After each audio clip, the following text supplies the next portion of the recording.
Doutor Luiz Aibinder, o que é o perdão? Primeiro, é uma coisa interessante, a palavra perdão vem do latim, de duas palavras, per, que significa para, e donare, que significa dar. Perdonare. Isso daí vale para as línguas neolatinas, por exemplo, italiano, francês, espanhol, português. O curioso da história é que em inglês, perdão é forgive. Forgive é for, para, e give, dar. Conclusão, o perdão é para dar, tanto nas línguas neolatinas quanto nas inglesas, nas britânicas. A falta do perdão ou de perdoar pode prejudicar o cotidiano de uma pessoa? Pode. Agora, isso é um problema um tanto complexo. Para fazer uma ressalva inicial, para perdoar, anteriormente você teria que ter condenado alguém ou a si mesmo. Sim. Não há motivo de se condenar nem de condenar o outro. Esse é o ponto, entendeu? Depois eu falo sobre perdão mais extensamente, mas eu quero deixar claro que não condenar o outro não é um gesto muito inteligente, não é uma atitude boa, nem condenar a si mesmo. Porque quando você errou no teu passado, algo que você não se perdoa, você não era a mesma pessoa que é hoje. Sim, é verdade. Então você está se castigando, o Odilon de hoje estaria se castigando por o Odilon do passado, que você não é mais. Isso. E quando você fez tal coisa que você não se perdoa, essa coisa não era compatível com o teu nível de consciência da época? Sim. Sim. Então, você não fez errado. Hoje, à luz de mais experiência, com uma consciência diferente, você não aprova aquele comportamento. Mas, na ocasião, fazia sentido. Assim como tudo aquilo que nós fazemos hoje, daqui a um tempo poderá não fazer sentido. Mas não tem por que se condenar por isso. Tem que compreender. Quanto mais você compreender, quanto mais a pessoa compreende, menos ela se zanga. Então, o perdão já é uma consequência de um equívoco lá atrás. Mas ainda assim, o perdão incomoda muito. E o fato de reconhecer que está em outro momento e agindo daqui para frente de outra forma, já é benéfico, já é um sinal de evolução, não é, doutor? É isso. Você evoluiu lá do erro do passado, daquela época do erro do passado, para hoje. Você mudou. E nós sempre mudamos. Quer queira, quer não, quer saiba, quer não, você sempre muda. Depois de 7 anos, Odilon, você não tem nenhuma célula nova no corpo. Tudo já foi renovado, sabe? Aquelas células de 7 anos atrás não mais existem. Cada órgão tem um prazo de validade das células. Elas não se renovam todas no mesmo dia, no aniversário de 7 anos. Mas todas as células que nós temos hoje, não tínhamos há 7 anos atrás. Então você está se castigando por alguém que você não é mais. A gente não envelhece, é o corpo que não aceita, né? O corpo que fica mais suave. E eu acho... Diz isso para minha coluna. É verdade. Bom, o perdão, né? Por que é tão difícil perdoar, hein? Nosso ego, nossa vaidade, nosso sentimento de importância. Você se posiciona como juiz, julgando o erro da outra pessoa, e um juiz implacável. Você fala, não tem revogação dessa sentença, você está condenado. Então é a nossa vaidade, que você não quer voltar atrás. Mas isso é tolice, mas se você compreendesse a pessoa, você nem precisaria condenar, muito menos julgar. Quando você se julga, você se sente importante. Se eu julgo que teu blusão é feio, ou que você tem mau gosto para roupa, eu não estou me colocando ilusoriamente numa posição superior. Eu tenho bom gosto e você não tem bom gosto. Certo. E quem tem moral de condenar o outro se você não é perfeito? Como é que você pode condenar outra pessoa pelas imperfeições dela? Não é melhor cuidar das tuas? Minha mãe que falava, é o sujo falando do mal lavado. Exatamente. Acho que na Bíblia também tem, né? Uma trava no olho, não sei. Tem uma citação lá. Você fica incomodado com um cisco no olho do outro e tem uma trava, um pedaço de pau no teu olho. Uma farpa, é o sujo, né? Falando do mal lavado. Maria Tereza, como saber que você realmente perdoou? Você perdoa, mas a pessoa é da sua família. Só que você não quer estar mais com essa pessoa. Como lidar com isso? Perdoar não é reconciliar. Perdoar é lembrar sem sentir dor. Mas nada te obriga a conviver com a pessoa que te faz mal ou cujo comportamento te incomoda. Você não é obrigada a isso, Maria Tereza. Você pode deletar aquela pessoa, diz, olha, manter aquela pessoa à distância. Perdoar não... Teve um escritor mineiro, Otto Lara Rezende, muito citado pelo Nelson Rodrigues, né, o Otto Lara. O Otto Lara disse o seguinte, eu perdoo, mas não esqueço. Perdoar é de cristão, esquecer é de sem vergonha. Certo. Agora, muita gente leva somente o perdão para o lado do relacionamento, né? Quantas pessoas estão aí naquela música Garçom, aqui nessa mesa de bar, enchendo o pote de cachaça, fica aí na boemia porque não perdoa ou porque não foi perdoado. No relacionamento, qual a melhor forma para se chegar ao perdão? Não passar pela condenação. Essa música aí deu origem à expressão dor de cotovelo, que o cara ficava no bar com os cotovelos apoiados no balcão, bebendo e chorando. A dor de cotovelo, essa música, essas músicas de sofrência. Isso, sofrência, Se você pisa na bola, você espera perdão. A pessoa perdoa às vezes porque ela se vê numa obrigação religiosa de perdoar. Da boca para fora ela perdoa, mas no coração dela ela não perdoa não. Ela fica magoada. E a mágoa é a raiva guardada na geladeira. Aquilo mais cedo ou mais tarde se volta contra você. Então, certo. É só não pisar na bola. Respeitar o outro. Se estamos sempre mudando, inclusive renovamos todas as células em 7 anos, então deveríamos cometer novos erros. Porque tem gente que passa a vida repetindo os mesmos erros. É falta de imaginação? Bonitinha, mas ordinária. É falta de imaginação total. Pelo menos seja criativa, erra novas coisas para ter novas experiências e novos aprendizados. Inevitavelmente nós vamos errar, porque somos humanos. O Voltaire, o escritor, dizia, se o ser humano fosse perfeito, não seria humano, seria Deus. Nós vamos errar, mas errar tem uma conotação diferente. Quando você erra e não aprende, é um erro, mas quando você erra e aprende com o erro, foi uma experiência de aprendizagem. Você evoluiu um degrau. Então não tem por que não errar, ficar preocupadíssimo não errar. Não vai errar de propósito, porque é estupidez. E mais, quando você perdoa, muita gente pede perdão só como forma de manipulação, Odilon. Eu peço perdão e volto a repetir aquele comportamento negativo que a pessoa perdoou. Aí é manipulação. Certo. Então eu perguntei para um amigo, ele estava separado, falei, separou? Ele falou, separei. Mas não vai voltar? Ele falou, não, como é que é? Errar é humano, repetir o erro é burrice. Errar é humano e repetir o erro é burrice? Concordo com isso.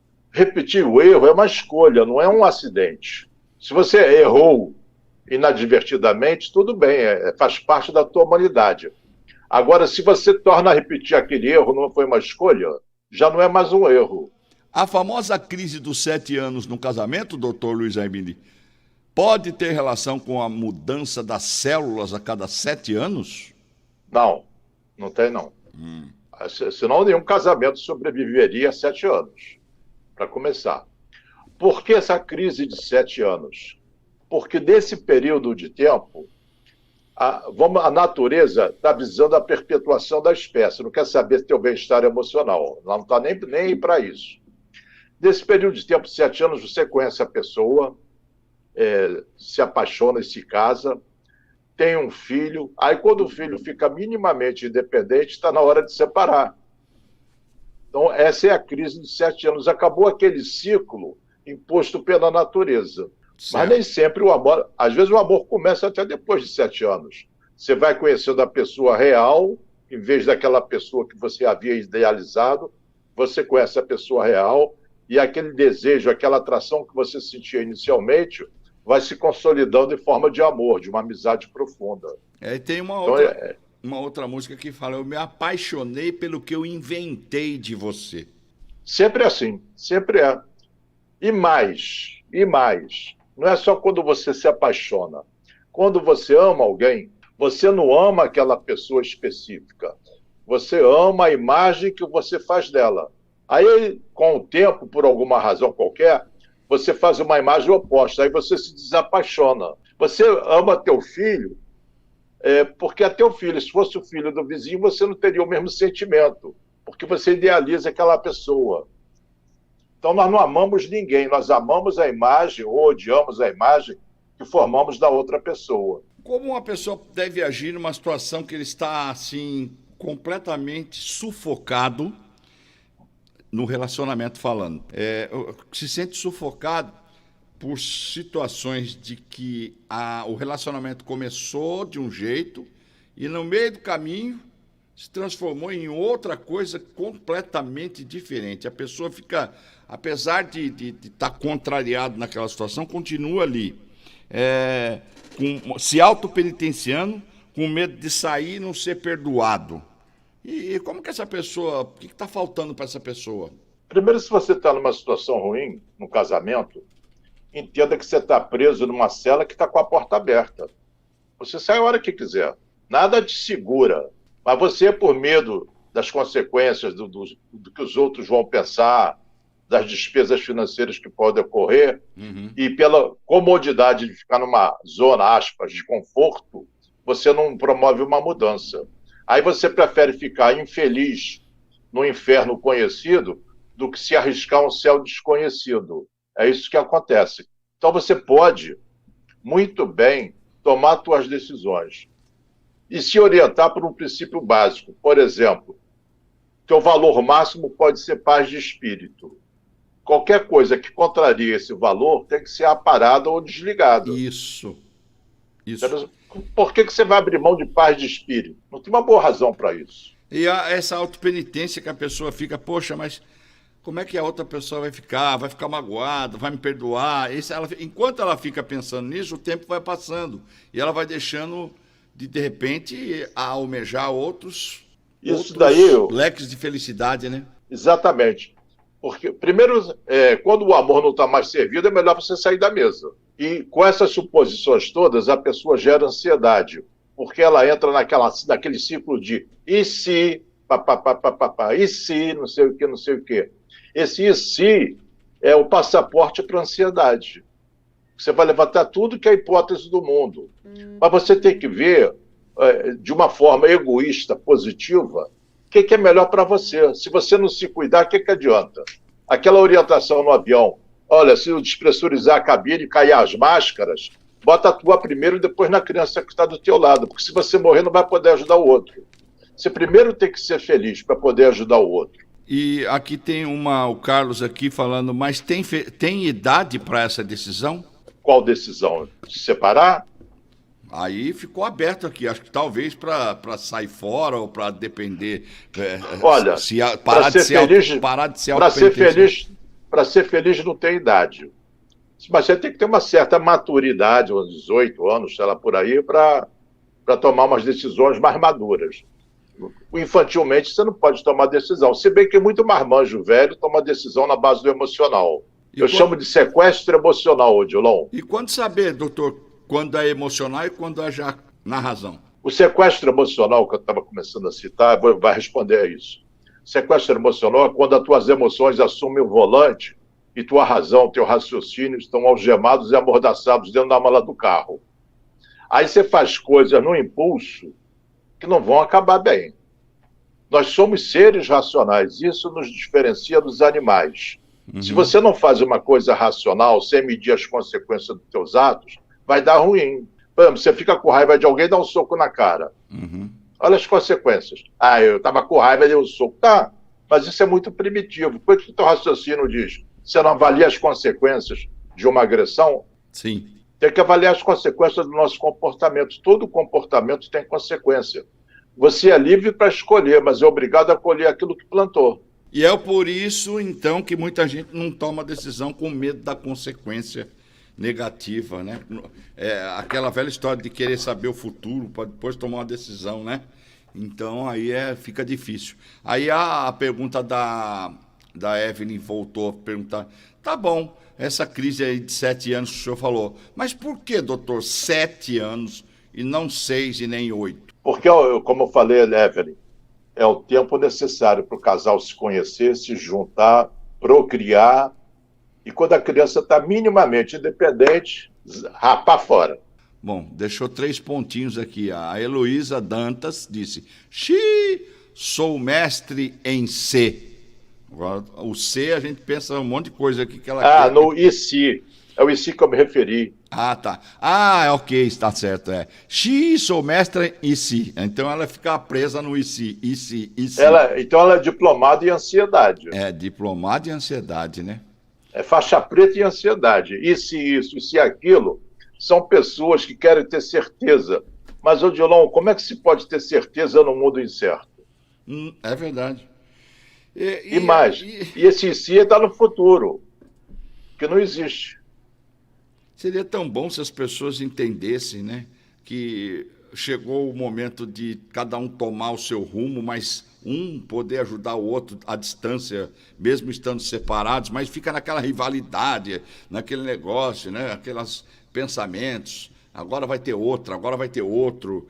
E por que esses artistas de televisão não acontece isso? Todo mundo é famoso, todo mundo com dinheiro. Você vê, fulano ficou 3, 4, 5 meses, separou, são amigos, frequenta a casa, vai jantar na casa do outro. Qual a diferença da separação e o perdão do pobre e do rico? Olha, isso até a página 10 não tem diferença. Eu sou amigo da minha ex, papapá, até a página 10. Mas vai ver esse filme de perto. É verdade. Agora, gostaria que o senhor falasse sexo, amor e relacionamento, doutor. Então, vamos lá. Sexo, amor e relacionamento. A promessa, até que a morte os separe, é feita nas cerimônias de casamento e se tornou parte de um ritual mecânico, Odilon. Quase um grupo de palavras sem sentido. A rigor, ninguém entende isso como um compromisso solene. Vamos ver por quê. Nos Estados Unidos, no ano de 1900, a expectativa de vida era de 47 anos.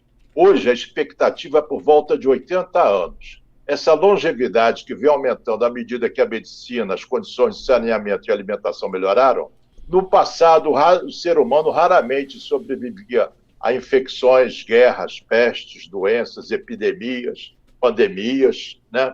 E por isso não vivia suficiente para se tornar um velho de 40 anos de idade. E as mulheres também morriam bem jovens, por exemplo, por parto. Era muito comum isso. A morte nem sempre estava longe. Nessas circunstâncias, Odilon, com maridos e mulheres perdendo seus jovens parceiros, era bem fácil, bem mais fácil, pelo menos, romantizar o casamento. Muitas vezes, esse casamento terminava quando o casal ainda estava profundamente apaixonado, antes daquele período dos 7 anos. Raramente, por essas razões, o casamento era longo. Até que a morte os separa, era, na época, uma promessa realista, bastante viável de ser mantida. Hoje, a realidade é outra. Viver juntos até a morte implica em muitas décadas de convivência. E nós sabemos que essa convivência íntima tende a se desgastar se não for bem conduzida. Seria conveniente e realista atualizar a promessa matrimonial até que o tédio, o divórcio ou a morte os separa. Acrescentar esses 2 itens seria muito diferente, né? É verdade. Doutor Luiz Arbinder, crise dos 7 anos, é porque foi amarração na macumba? Só dura 7? Depois tem que renovar? Bonitinha, mas ordinária. Fala. Isso daí bonitinha, isso daí é uma falta de responsabilidade. Você terceirizar a culpa na macumba. Não, eu casei por causa da macumba. Eu tinha um amigo que já faleceu, ele tinha um péssimo casamento. Morava ele, a mulher, o filho e a sogra. Aquilo dali era um ninho de cobras. Uma briga de só.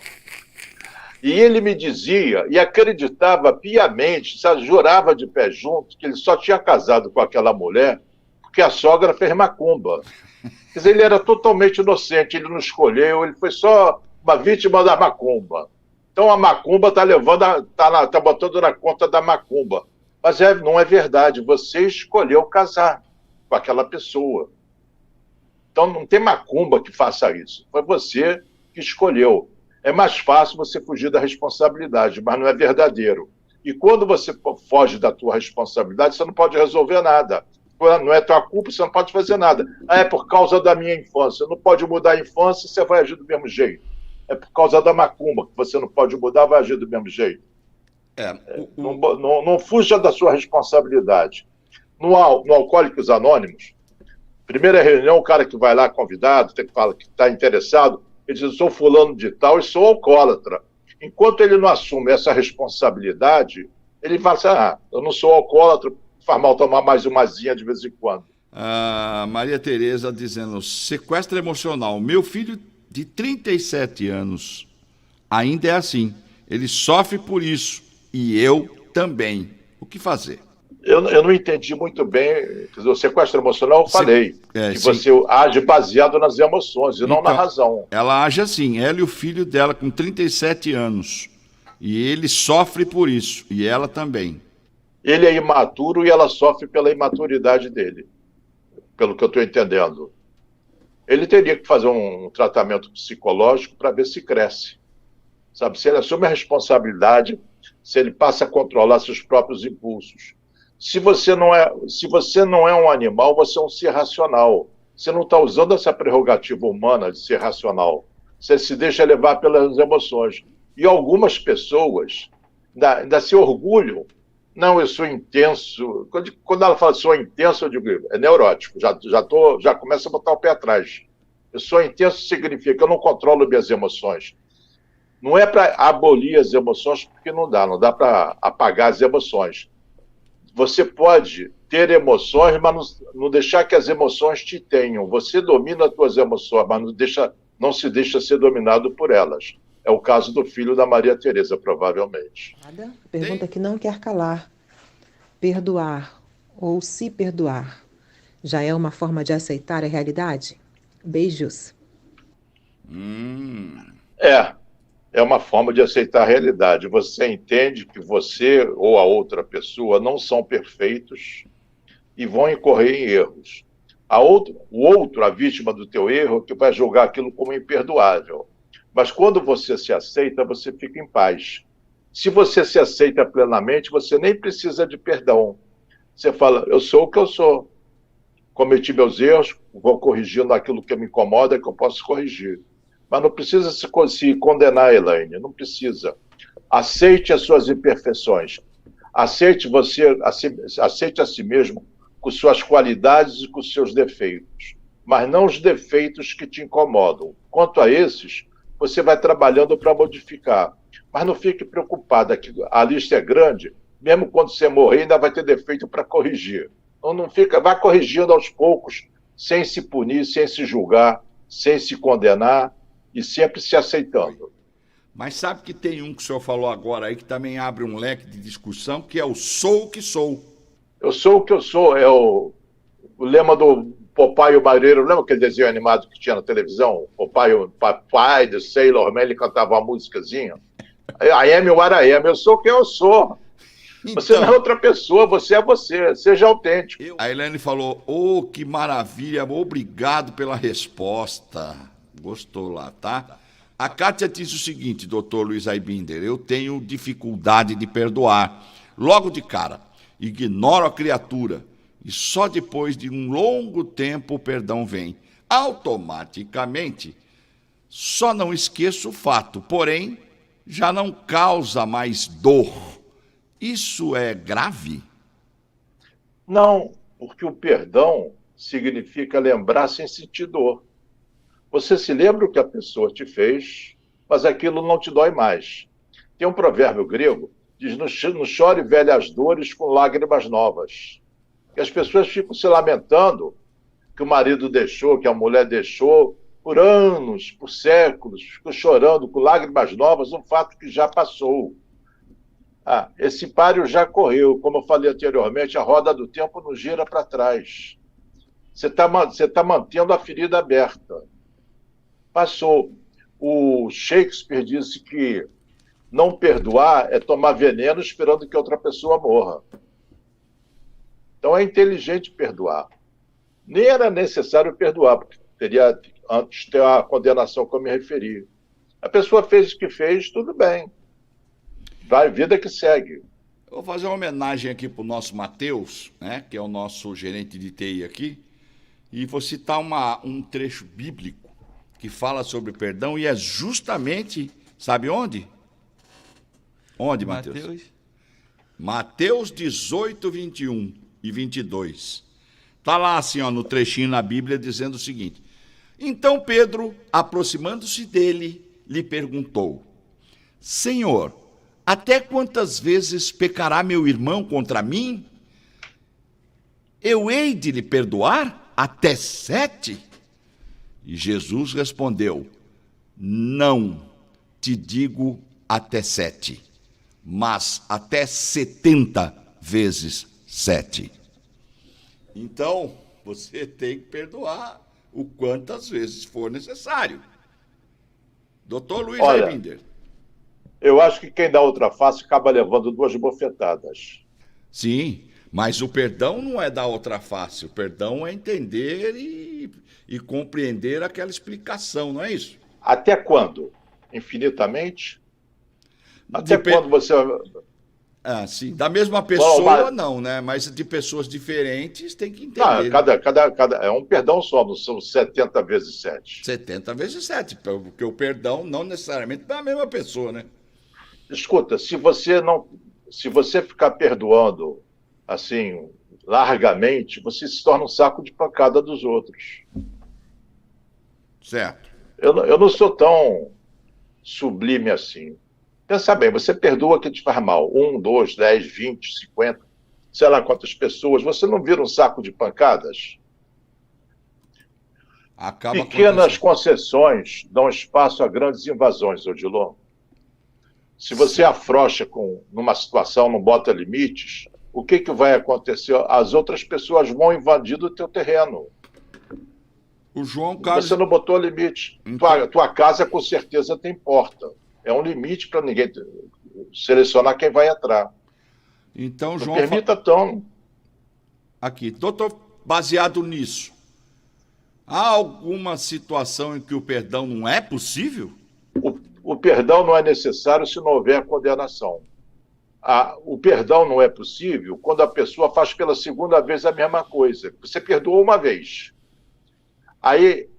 Mas esse perdão, ela não aproveitou esse perdão e não mudou o comportamento. Então não foi mais um erro, foi uma escolha que ela fez. Entendeu? E você vai ser abusado o tempo todo, não colocou limites. Por que culturalmente é tão difícil perdoar uma traição conjugal? Culturalmente, respondendo para ela, para a pessoa que perguntou no seu nome. Não tem. Eu sei, mas eu vou dar a explicação acho cultural. Acho que foi traído ou traída, não tem nome. Tá, vou dar a explicação. Quando a gente tem um filho, o homem tem um filho, ele se esforça, falando de tempos primordiais, lá nos princípios dos primórdios da humanidade. O homem se esforça, se expõe para caçar, corre o risco de morrer para sustentar o filho, né, para manter o filho. Ele dá a vida para manter o filho. De repente, o cara descobre que aquele filho não é a prolongação genética dele, é filho do Ricardão. Isso, para ele, se torna imperdoável, porque ele se arriscou tanto, se esforçou tanto para manter a genética de outra pessoa. Por isso que a traição é imperdoável. Okay. Culturalmente. Aí essa cultura vai se perpetuando, você descobre que teu filho não é teu filho, é filho de outro. E você se sacrificou tanto para cuidar daquela criança que hoje está maior. É difícil aceitar isso, é cultural. Então... Você não adotou aquela criança. Você foi enganado em relação a ela, no quesito paternidade. Vamos falar de mulher forte e mulher de força. Uma mulher forte, Odilon, malha todo dia para manter seu corpo em forma. Uma mulher de força constrói relacionamentos para manter sua alma em forma. Uma mulher forte não tem medo de nada. Uma mulher de força demonstra coragem em meio a seus medos. Uma mulher forte não permite que ninguém tire o melhor de si. Uma mulher de força dá o melhor de si a todos. Uma mulher forte comete erros e os evita no futuro. Uma mulher forte, de força, percebe que os erros na vida também podem ser bênçãos inesperadas e aprendem com eles. Uma mulher forte tem um olhar de segurança na face. Uma mulher de força tem a graça. Uma mulher forte acredita que é forte o suficiente para a jornada. Uma mulher de força tem a certeza de que é durante a jornada que ela vai se tornando forte. Eis que tem aí também uma parte bíblica que diz: a mulher sábia edifica e a tola destrói. Só fechando o seu raciocínio aí, que foi muito bom. Doutor Luiz Aibinder, existe aqui a Kátia, existe algo considerado imperdoável? Não, porque o imperdoável é um julgamento que a gente faz sobre o comportamento de outra pessoa. Esse comportamento não é algo fixo. Não é algo fixo. Cada um percebe de um jeito. Cada uma pessoa, Odilon, tem uma perspectiva diferente sobre a realidade. Daí o filósofo Nietzsche ter dito: não existem fatos, apenas interpretações. Você pode interpretar determinado comportamento de uma pessoa como sendo imperdoável. Esse mesmo comportamento pode ser interpretado por outra pessoa como sendo normal ou aceitável. Então depende de cada um, como você rotula aquilo. Odilon, o fatalismo é a crença que uma determinada coisa tem que acontecer de uma maneira que já está, de alguma forma, pré-estabelecida. Existem muitos aspectos em que o fanatismo pode ser aplicado, mas o que nos interessa hoje é o fatalismo psicológico. A esse respeito, existe até uma frase bastante conhecida: barco que nasce torto, não tem jeito, morre torto. Talvez seja verdadeira se o assunto for pau, mas quando se trata de seres humanos, é totalmente falsa, totalmente errada. Você não é nada de forma cristalizada, de forma permanente. Nesse momento, você se sente de um determinado jeito, pensa ou age de certa maneira, apenas nesse momento. Pode ser que em outro momento você tenha uma perspectiva de vida totalmente diferente. É como se o seu jeito de ser fosse fixo, imutável. Mas fala sério, pessoal, você não é uma estátua, você é um ser humano com a capacidade de pensar, portanto, de se reinventar. Eu não aconselho a você perder tempo em descobrir quem você é. O eu não é algo que uma pessoa encontre, é algo que ela cria, Odilon. Seu passado, ouvinte, por pior ou melhor que tenha sido, por mais experiências positivas ou negativas que você tenha vivido, não determina quem você é. Boa! É só o momento presente que determina isso. Você é o que escolhe ser agora, independente do passado que tenha tido. Não fique se lastimando, dando uma de coitadinha em relação ao que fizeram de você. Decida agora o que você vai fazer com o que fizeram de você. Todo dia é um novo dia. Novas decisões, portanto, uma nova vida. E eu diagnostico, Odilon, essas pessoas que se refugiam da desculpa de que eu sou mesmo assim e não tem jeito, com aquela música, com a letra daquela música, de Síndrome de Gabriela. Eu nasci assim, eu cresci assim, eu sou mesmo assim. E eu vou ser sempre assim. Ótima música, Odilon, mas uma péssima maneira de viver. A pessoa só fica totalmente liberta dessa postura passiva quando ela decidir de mudar de foi assim para eu escolhi ser assim.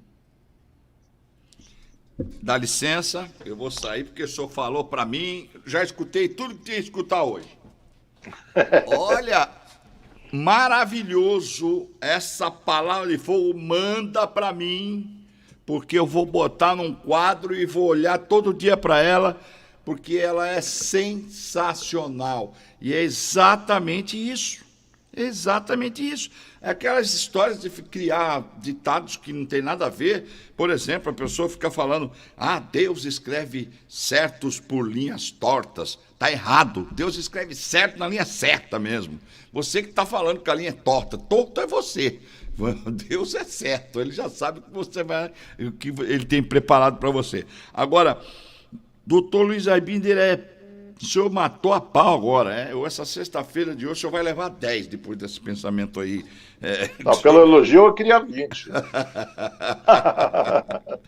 E aqui tem uma outra sugestão. Bom, a Elaine está dizendo, tem uma música que eu gostaria também de falar para o Dr. Luiz Aibinder. Ele falou aí da Gabriela, mas tem a outra que é assim: eu prefiro ser essa metamorfose ambulante, mudança de mente, amor, saber que posso me transformar. Não sou obrigado a ser o que não quero ser. Raul Seixas. Raul Seixas, forte, hein? Agora, um antigo preso de um campo de concentração nazista estava visitando um amigo que tinha sido preso junto com ele, viveu aquele sofrimento terrível junto. Aí o amigo perguntou: você já perdoou os nazistas? Sim. E ele respondeu, o outro falou: pois eu não. Eu ainda estou consumido de ódio por aqueles filhos da mãe. Nesse caso, disse com doçura o amigo, você ainda é prisioneiro deles. é verdade. Sábias palavras. Muito bem.